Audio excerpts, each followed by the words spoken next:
Hello guys! Welcome sa ating YouTube channel, Red Stories. Guys, ayan, magandang araw po sa inyong lahat at sana ay nasa mabuti kayong kalagayan. Ayan guys, bago tayo mag-start sa ating recipe ngayong araw na ito, syempre magpapasalamat muna ako sa aking mga subscribers, sa aking silent viewers, sa aking family, sa aking friends, at sa lahat ng sumusuporta sa aking channel. Maraming pong salamat. Ayan guys, ang recipe natin ngayon ay, syempre magluluto tayo ng garlic butter mushroom. Ayan guys, syempre ang dami ng mushroom na ibinigay sa atin ng sponsor, kaya kailangan lutuin natin yun agad guys kasi masisira at napakasarap po. I-try nyo to sa inyo. Masarap na, mura pa. Ewan ko lang sa Pilipinas kung magkano ang ating mushroom. Ayan lang ang hindi natin alam. Ayan, pero i-try nyo to guys, napakasarap. Tara, mag-umpisa na tayong magluto ng ating butter garlic mushroom. Let's go guys!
Hi guys! Ayan, nandito na tayo ulit sa ating channel.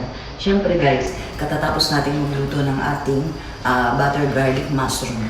Ayan guys, kung nagustuhan nyo ang ating video, sana'y paki-subscribe, like, comment, at share na rin po ang ating videos. Ayan, muli po maraming salamat sa aking mga subscribers, sa aking mga supporters. Siyempre, thank you very much po. Ayan, maraming pong salamat. Thank you for watching.